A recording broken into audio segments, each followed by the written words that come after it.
हे welcome back guys. आज की इस वीडियो में हम यूपी टेट के प्रीव्यू ईयर्स में पूछे जाने वाले मोस्ट इम्पोर्टेंट क्वेश्चन देखेंगे जो पिछली वर्ष की परीक्षाओं में पूछे गए हैं। तो चलते हैं।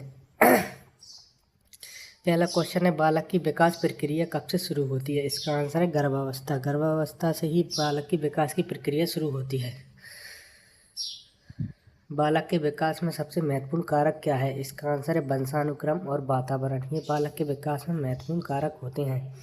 बालक की बुद्धि लब्धि क्या होती है? इसका आंसर है मानसिक आयु वास्तविक आयु इंटू 100। बालक के सामाजिक विकास में सबसे महत्वपूर्ण कारक क्या है? इसका आंसर है परिवार। बालक की शिक्षा का उद्देश्य क्या होना चाहिए? समग्र विकास। बालक के विकास में खेल की भूमिका क्या है? शारीरिक और मानसिक विकास। बालक की जिज्ञासा को कैसे बढ़ावा देना चाहिए? प्रश्न पूछने के लिए प्रोत्साहित करना चाहिए। बालक के आत्मविश्वास को कैसे बढ़ावा देना चाहिए? सकारात्मक प्रतिक्रिया देना।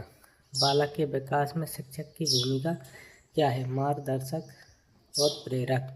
बालक के विकास में सबसे महत्वपूर्ण अवस्था कौन सी होती है? इसका आंसर है बाल्यावस्था। बालक के विकास दर क्या होती है? विभिन्न अवस्थाओं में अलग अलग। बालक के विकास में वंशानुक्रम की भूमिका क्या है? शारीरिक और मानसिक विशेषताएं। बालक के विकास में वातावरण की भूमिका क्या है? सीखने और विकास के अवसर। बालक की शिक्षा में माता पिता की भूमिका क्या है? सहयोग और समर्थन। बालक के विकास में स्वास्थ्य का महत्व क्या है? शारीरिक और मानसिक विकास। बालक के विकास में शिक्षा का महत्व क्या है? मानसिक और सामाजिक विकास। बालक के विकास में खेल का महत्व क्या है? शारीरिक और मानसिक विकास। बालक की जिज्ञासा को कैसे संतुष्ट करना चाहिए? प्रश्न और उत्तर देना।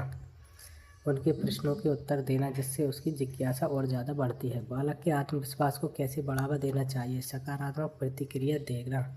बालक के विकास में सबसे महत्वपूर्ण कारक क्या है? वंशानुक्रम और वातावरण। बालक के विकास में सबसे महत्वपूर्ण कारक वंशानुक्रम और वातावरण होता है। बालक की शिक्षा का उद्देश्य क्या होना चाहिए? समग्र विकास। बालक के विकास में खेल की भूमिका क्या है? शारीरिक और मानसिक विकास। बालक की जिज्ञासा को कैसे बढ़ाते हैं? प्रश्न पूछने के लिए प्रोत्साहित करना चाहिए। बालक के आत्मविश्वास को कैसे बढ़ावा देना चाहिए? सकारात्मक प्रतिक्रिया देकर। बालक के विकास में शिक्षक की भूमिका क्या है? मार्गदर्शक और प्रेरक। बालक के विकास में सबसे महत्वपूर्ण अवस्था कौन सी है? बाल्यावस्था। बालक की विकास दर क्या है? विभिन्न अवस्थाओं में अलग अलग। बालक के विकास में वंशानुक्रम की भूमिका क्या है? शारीरिक और मानसिक विशेषताएं। बालक के विकास में वातावरण की भूमिका क्या है? सीखने और विकास के अवसर। बालक की शिक्षा में माता पिता की भूमिका क्या है? सहयोग और समर्थन।